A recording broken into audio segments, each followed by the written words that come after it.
In early 2023, Kouri Richins sat in a local television studio to promote a children's book on grief titled Are You With Me? She was there to play the role of the resilient widow, telling the audience how she was helping her 3 young sons navigate the sudden, tragic death of their father. But just weeks after this broadcast, the public narrative she had carefully built would meet a sudden end. She was arrested and charged with her husband's murder. This televised moment stands as a study in contrast, a polished public performance designed to obscure a very different private reality. Eric Richins was a successful business owner in the stone masonry industry, living with his family in an affluent mountain community in northern Utah. While Eric managed the masonry business, Kouri established herself as a high-stakes real estate agent, focusing on an aggressive fix-and-flip business model. On the night of March 3, 2022, Kouri told investigators she prepared a celebratory drink for her husband, a Moscow Mule, which he drank in bed. Hours later, she made a 911 call to report him unresponsive. The medical examiner's toxicology report revealed that Eric had 20,000 nanograms per milliliter of illicit fentanyl in his system. That is 5 times the lethal dose. The sheer concentration of the drug, combined with its illicit nature, shifted the investigation away from a tragic accident toward the possibility of a calculated homicide.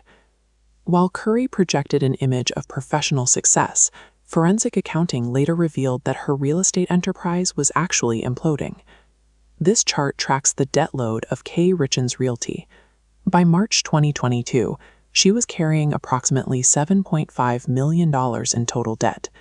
Bank records showed 236 bounced checks and thousands in fees, including a $250,000 loan she secretly took out against Eric's premarital property.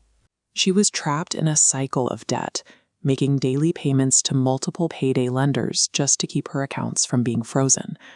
Her financial options were limited by a prenuptial agreement. It stated that in the event of a divorce, she would have no claim to Eric's assets. However, the state alleged she had quietly opened at least 6 life insurance policies on Eric, totaling nearly $2 million in benefits. To an owner facing total financial collapse, her husband was no longer a partner. He had been redefined as a liquid asset.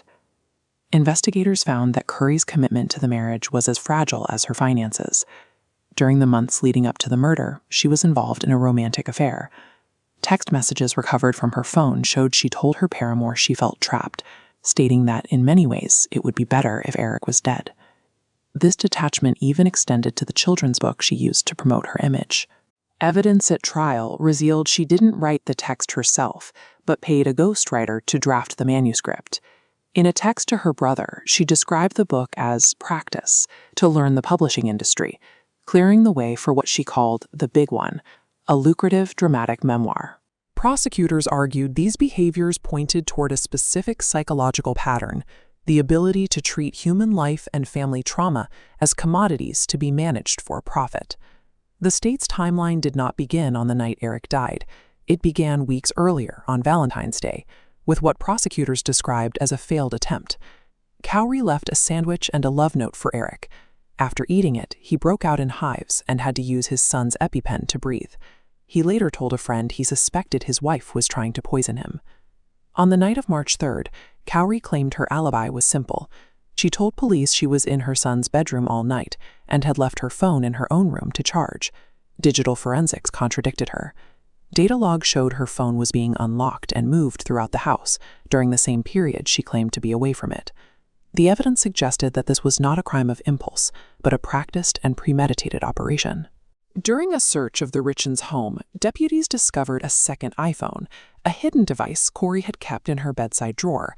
The phone revealed a history of specific online searches, including questions about the lethal dose of fentanyl, whether the FBI could find deleted messages, and information on luxury prisons for the rich. This digital trail was corroborated by her former housekeeper, who testified she had provided Kouri with illicit fentanyl after Kouri asked for the Michael Jackson stuff.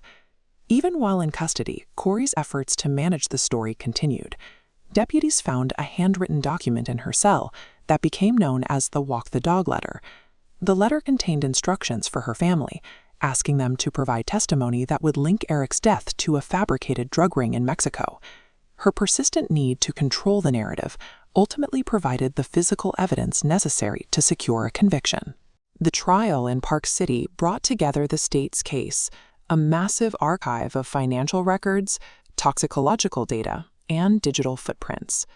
The trial reached a sudden conclusion when the defense rested its case without calling a single witness to testify in Kouri's favor. After less than 3 hours of deliberation, the jury found Kouri Richins guilty on all counts, including aggravated murder.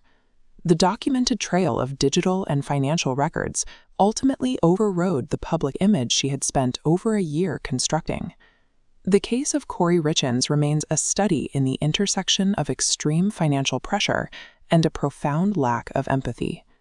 From her cell, she continues to pursue civil litigation against her husband's estate, fighting for the assets investigators believe were the motive for his death. It leaves us with a final question. When a person evaluates their life and their family solely as entries on a balance sheet, how can those closest to them ever see the danger?